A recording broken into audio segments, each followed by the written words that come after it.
जय श्री राम। हर हर महादेव। क्या आपने कभी चावल का दान किया है? तो आज मैं आपको बताने वाला हूँ कुछ ऐसी बातें जिन्हें सुनकर आप सरप्राइज रह जाओगे।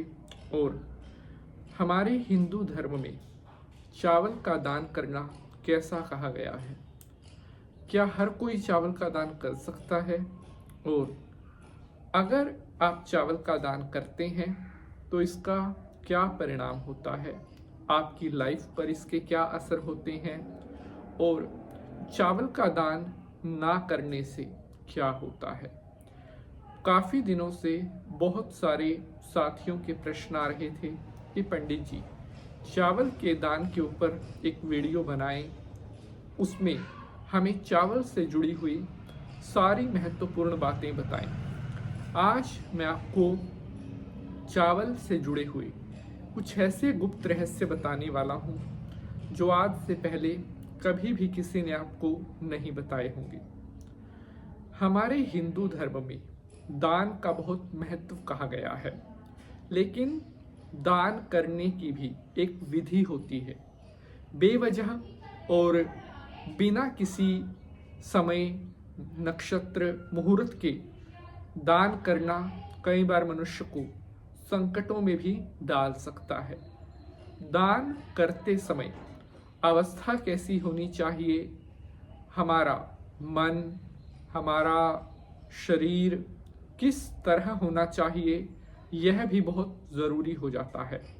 क्योंकि दान केवल वही लगता है जो मैं आपको आगे बताऊंगा कि आपके हाथ से दिया गया कौन सा दान भगवान के द्वारा स्वीकार किया जाता है और कौन सा दान आपकी तरक्की को, खुशहाली को, आपकी समृद्धि को बढ़ाता है। आज हम सिर्फ चावल के दान के ऊपर बात करेंगे कि चावल का दान क्यों करते हैं, इससे क्या होता है, तमाम जानकारी। और आपको बहुत बहुत पसंद आएगी आज की ये जानकारी, इतना मेरा विश्वास है। हमारी बहुत सी बहनों ने पूछा था कि पंडित जी, चावल का दान किस दिन करना चाहिए, सबसे शुभ दिन कौन सा होता है, और चावल का दान किस दिन नहीं करना चाहिए, अगर गलती हो जाए, भूल चूक हो जाए तो उसके लिए क्या करना चाहिए।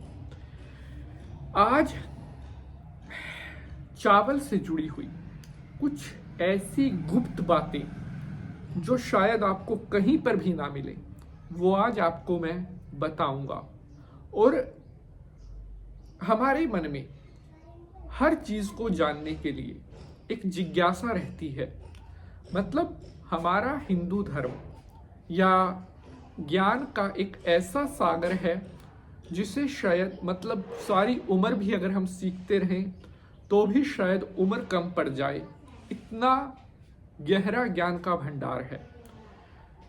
चावल हिंदू धर्म में किसका प्रतीक माना जाता है, क्या होता है, ये सब आपको जानना बेहद आवश्यक है। और मैं आपको इतना कह सकता हूं, आज के इस एपिसोड को देखने के बाद चावल से जुड़ा हुआ आपका हर डाउट दूर हो जाएगा और जीवन में आप कभी कोई संकट परेशानी में नहीं पड़ोगे। तो शंकर भगवान को प्रणाम करते हुए प्रारंभ करते हैं एपिसोड को। ओम नमः शिवाय। हर हर महादेव।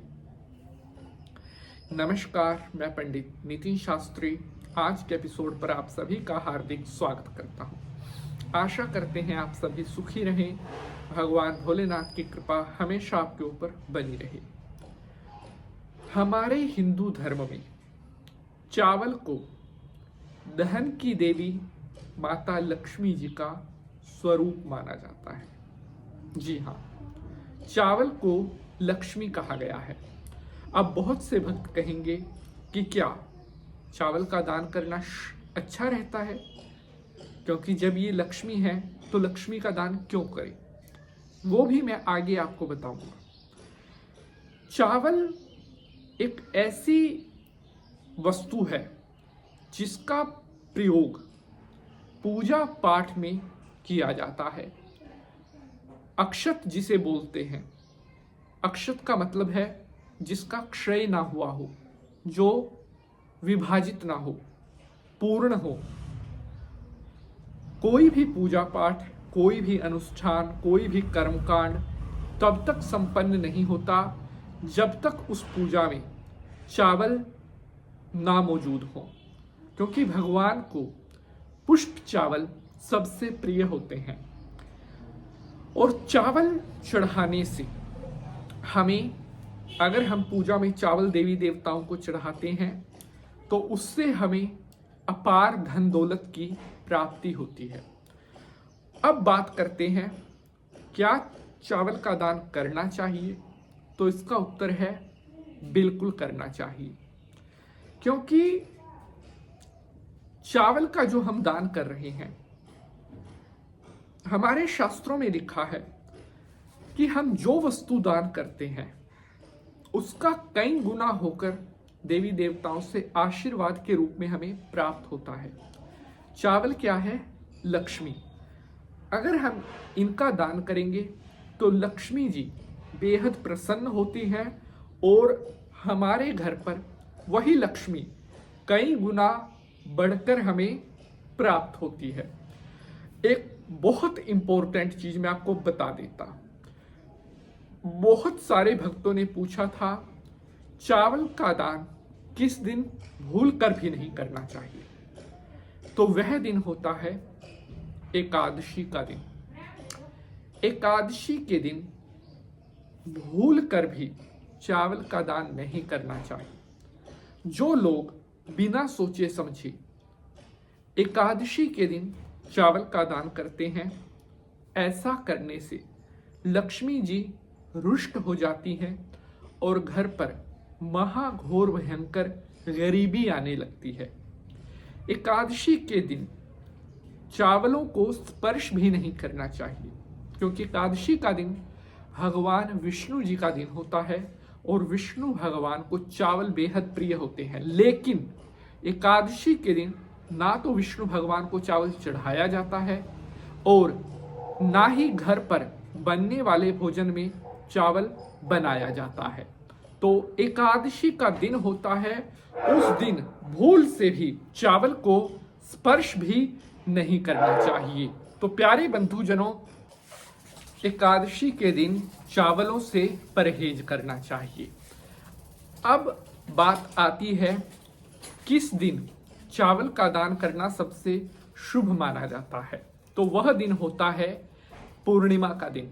अगर आप सबसे ज्यादा चावल दान करने का शुभ फल पाना चाहते हैं तो पूर्णिमा के दिन आप किसी जरूरतमंद, ब्राह्मण, गरीब, किसी निर्धन व्यक्ति को अगर आप पूर्णिमा के दिन चावल का दान करते हैं तो ऐसा करने से आपकी धन संपत्ति बढ़ने लगती है।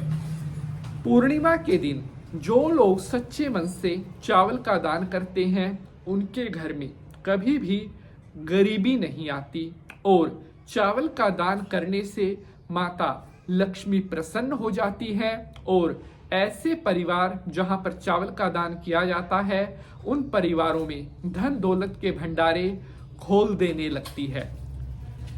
चावल दान करने का शुभ समय होता है प्रातः काल में, शाम के समय। ध्यान से सुन ले, बहुत इंपॉर्टेंट जानकारी शेयर कर रहा हूं। कभी भी शाम के समय चावल का दान नहीं करना चाहिए।